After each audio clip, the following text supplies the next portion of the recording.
আসলে আপনি তো কথা আপনি যে সাহিত্য সাধনাকে যে নামাজ রোজার মতন করে ধ্যান ধারণ করেন এক নজরে, মানে যেটা 24-এর বিপ্লবের সময় আপনি যে লেখালেখি গুলা স্ট্রংলি লেখালেখি করেছেন, আপনি যে সিস্টেমকে প্রশ্ন করতেছেন স্ট্রংলি, যেগুলা অন্যদের থেকে অন্য কথা সাহিত্যিক বলেন অন্যদের থেকে পাই না। তো এটা আপনার যে অ্যাক্টিভিটিস যেটা আপনি এখন করতে সমাজে সচেতন করার চেষ্টা করতেছেন, এখানে আপনি এটাকে কিভাবে আপনি আরো বেশি ব্যাকওয়ান করার চেষ্টা করবেন, এবং এটাকে কেন আপনি এই জায়গায় আসলেন, মানে সিস্টেমকে প্রশ্ন করার জায়গাটা? হ্যাঁ, এটা একটা প্রশ্ন বটে। এই সময়টা এসে আমি তো কখনো ভাবিনি যে এরকম লেখা আমি কখনো লিখবো, সেটা ফেসবুকে লিখি বা সোজা কথা রাজনৈতিক লেখা, সমসাময়িক রাজনীতি নিয়ে সিস্টেমকে প্রশ্ন করা বলেন বা জনগণের মনের কথা, যেটা আমারও মনের কথা, এগুলো নিয়ে কখনো লেখালেখি করবো, এটা তো আসলে সত্যিকার অর্থে কোনো আসলে আমার লেখক জীবনটাই কোনো পরিকল্পনার ভিতরে নেই আর কি, সোজা কথা যদি বলি। কিন্তু যখন থেকে লিখতে এসেছি, মৌলিক সাহিত্য যেটাকে বলছি আমরা, লিটারেচার, সেটা লিখতে এসে আমার একটা সময় মনে হচ্ছে যে এটা আসলে একটা ধ্যান। আহ অনেক সভা সঙ্গ, অনেক লোকজন নিয়ে আসলে সাহিত্য পড়াটা আমার জন্য হয়তো যায় না, অনেকে হয়তো পারেন, আমার কাছে মনে হয় সেটা একাগ্র চিত্তে নামাজ রোজার মতোই একটা ধ্যানের ব্যাপার, পড়াশোনার ব্যাপার, কন্টিনিউয়াস একটা প্রসেস। যেমন ধরেন আমি যদি একটা উপন্যাস লিখতে শুরু করি, যখন তখন আমি যখন লেখার টেবিলে থাকি, লেখার টেবিল বলতে ল্যাপটপ দিয়ে লিখি, হাতে কলমে তো লিখি না। তো কন্টিনিউয়াস কিন্তু চরিত্রগুলো মাথার ভিতর কাজ করতে থাকে, ঘটনাগুলো কাজ করতে থাকে, সেটা আমি যখন ল্যাপটপে বসি তখন ছাড়াও যে কোনো কাজ যখন করতে থাকি, ঘর সংসার বলেন, নানা কাজ, তখনও কিন্তু আমার মনের ভিতর চরিত্রগুলো, ঘটনাগুলো ক্রিয়াশীল থাকে। এবং মাথার ভিতর একটা বিন্যাস কিভাবে করা হবে সেটার একটা বিন্যস্ততা চিন্তা কন্টিনিউয়াস চলতে থাকে। এটাই হচ্ছে একটা একটা লেখকের ধ্যান আমি মনে করি। আর যখন তথ্য উপাত্ত নিয়ে বসি তখন তো বইপত্র নিয়ে একটানা খুবই মনোযোগে কাজ করতে হয়। তো আমার কাছে মনে হয় যে সভা সমিতি সেমিনার দল করে সপ্তাহে সপ্তাহে বসে সাহিত্য নিয়ে আলাপ আলোচনা করাটা আসলে সাহিত্য সাধনার জন্য দরকার নেই।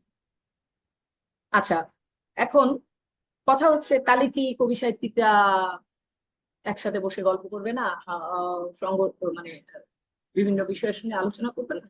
তা আমার কাছে মনে হয় যে দুইজন কবি বা দুইজন সাহিত্যিক বা পাঁচজন দশজন সাহিত্যিক যদি কোথাও যে কোনো কারণেই এমনি ধরেন খেতে বসলো, ডাকলো যে চলো আমরা একসাথে খাই, সেখানেও কিন্তু আলটিমেটলি সাহিত্যের আলোচনাগুলো চলেই আসে।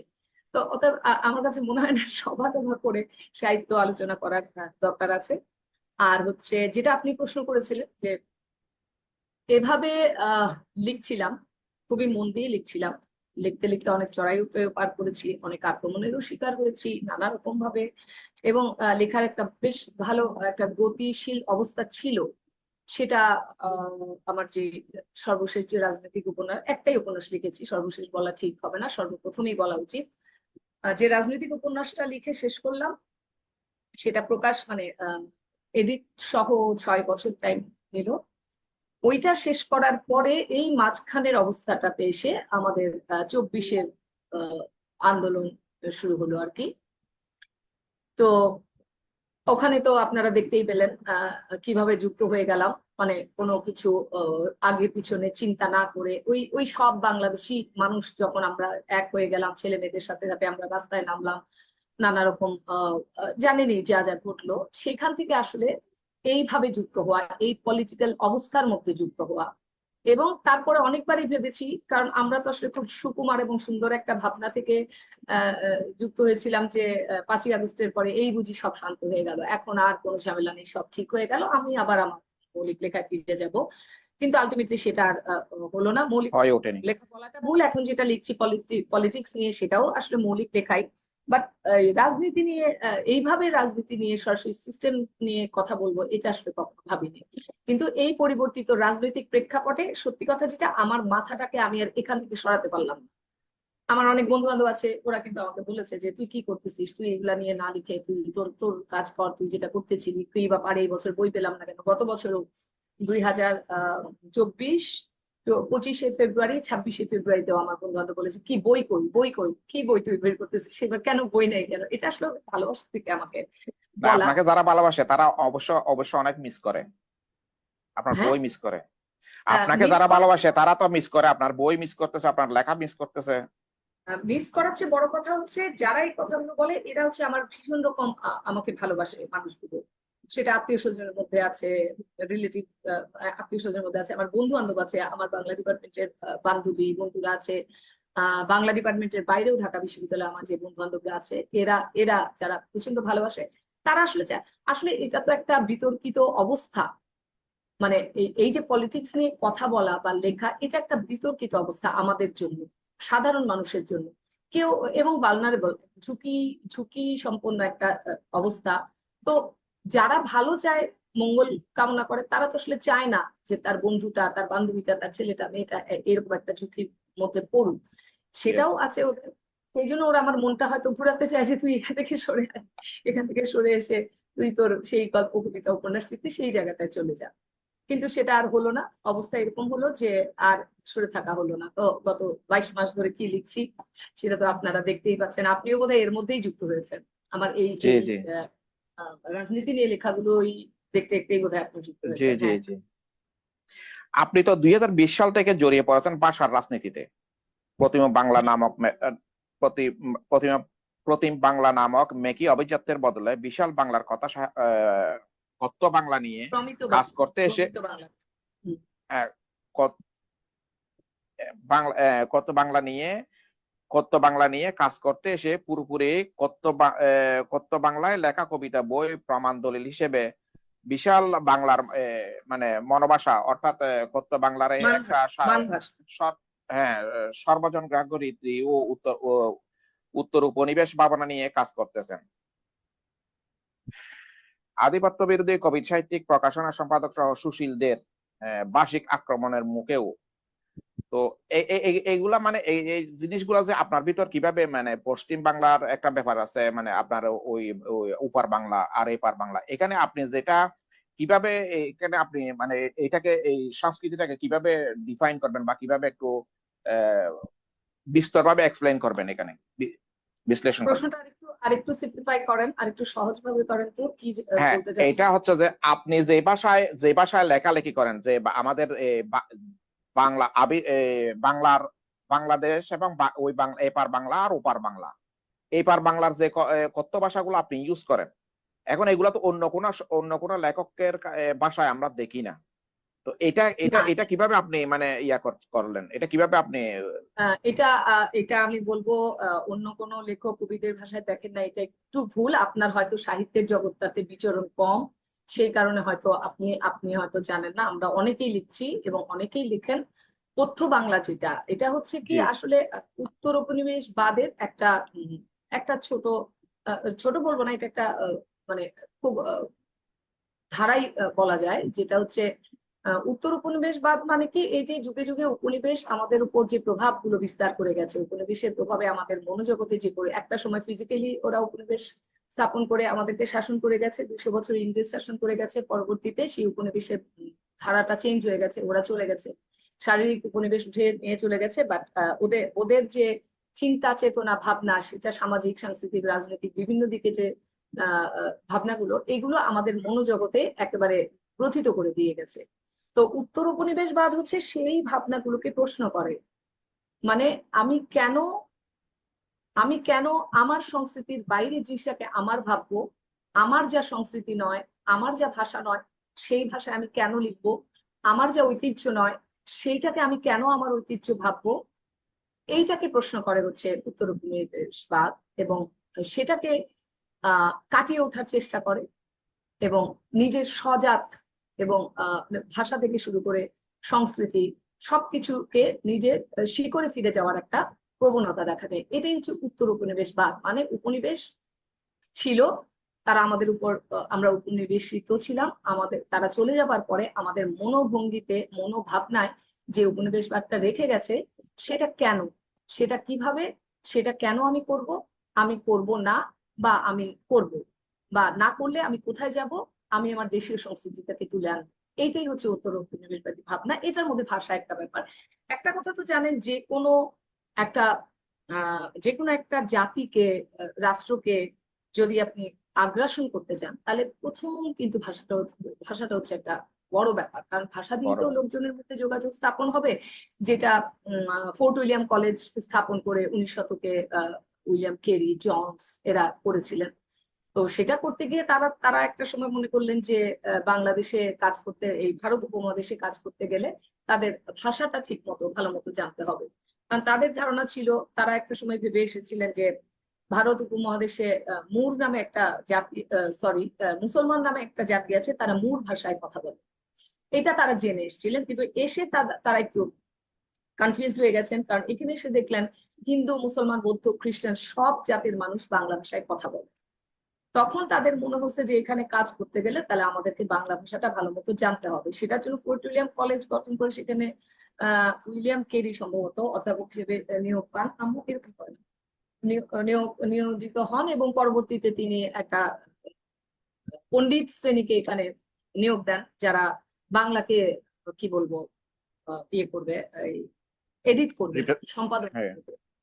এখন তার মধ্যে দুই একজন আছেন যারা আসলে বাঙালিও ছিলেন না, মৃত্যুঞ্জয় তর্কালঙ্কার, রামরাম বসু, এরাই এই কাজগুলো শুরু করেছিলেন। তো যেটা হয়েছে, একাডেমিক্যালি তারা যখন এটা বাংলাকে সংস্কার করতে শুরু করেন, তখন যেটা হয়েছে যে আরবি ফার্সি যে ভাষাগুলো ডিকশনারিতে তারা শব্দগুলো, আরবি ফার্সি উর্দু যেই শব্দগুলো মূলত পেয়েছেন, সেই শব্দগুলোকে বেশিরভাগ করে বের করে দেওয়া হয়েছে। বের করে এমন একটা অবস্থা হয়েছে যে শতকরা 80% হয়ে গেছে সংস্কৃত শব্দ, মানে বাংলা ভাষা কিন্তু শব্দ হয়ে গেছে প্রায় 80% সংস্কৃত। আর আরেকটা ব্যাপার হচ্ছে, সংস্কৃত কোনো একটি মৃত ভাষা। সংস্কৃত আসলে, সংস্কৃত ভাষায় কোনো কথা চলে না, লোকজন কথা বলে না, এটা পূজা আর্চা, নানা রকম ধর্মীয় কাজেই সাধারণত ব্যবহৃত হয়।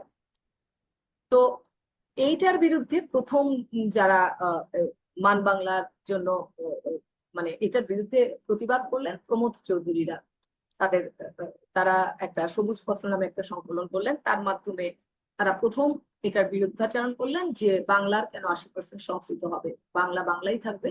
তবে সেটা হচ্ছে পশ্চিমবঙ্গ মানে ভাগীরথী নদীর তীরবর্তী সুতানুটি, কলিকাতা, এইসব অঞ্চলের যে বাংলা, তারা একটা তাদের কথ্য ভাষাটাকে মান ভাষা হিসেবে প্রতিষ্ঠা দেওয়ার চেষ্টা করলেন, যেটার মুখপত্র হিসেবে সবুজ পত্র কাজ করেছে। তো সেটাই কিন্তু আসলে প্রমিত। দেখবেন ওরা একজন শ্রমিক, একজন মুটে মজুর যে ভাষায় কথা বলে, ঠিক একই ভাষায় বই লেখা হয়।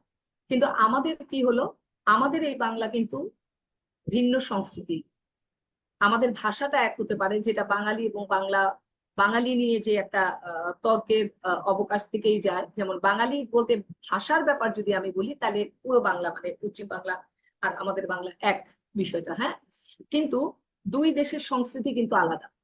আমাদের দেশে যদি বলি এখানে 90% মুসলিম, ওদের দেশের পশ্চিম বাংলা সংস্কৃতি যদি বলি ওখানে বেশিরভাগ হচ্ছে হিন্দু।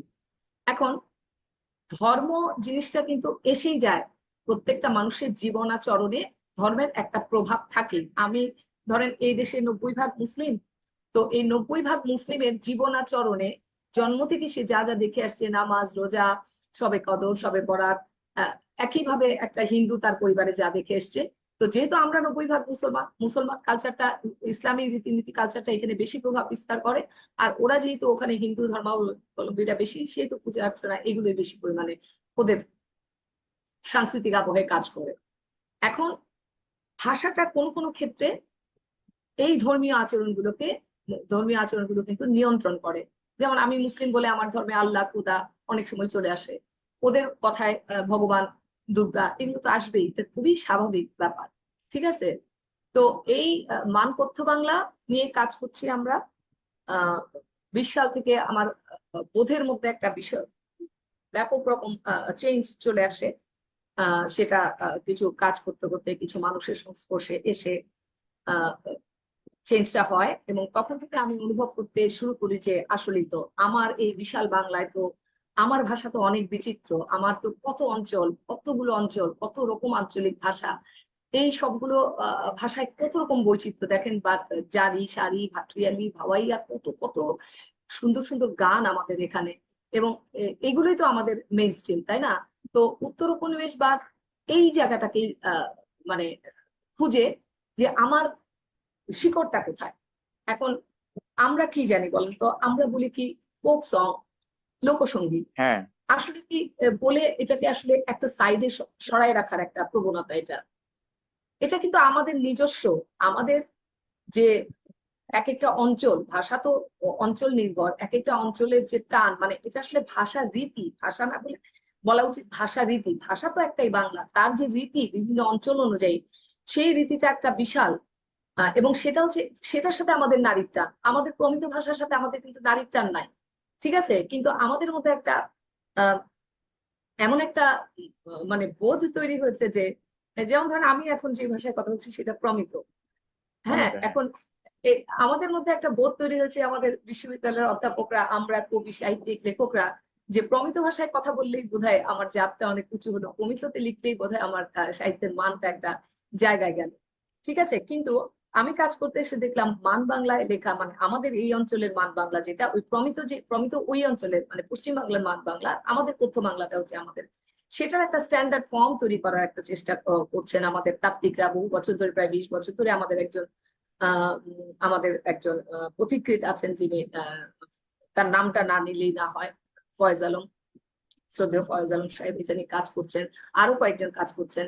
তো আমার মনে হলো যে এই শিকড়ের সন্ধানটা আসলে এখন আমাদের করার সময়, নিজের ভাষা নিজের সংস্কৃতি কোনটা সেটা দেখার, এবং সেটাকে আমাদের লেখায় নিয়ে আসাটা খুব জরুরি।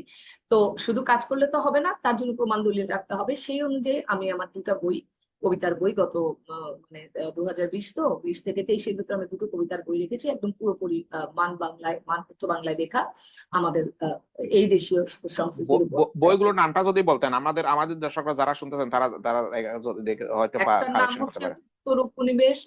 উত্তর উপনিবেশী হরফেরা, আরেকটার নাম হচ্ছে নামটা দারুণ মনে করি, মানুষ হইছে পুরাণ।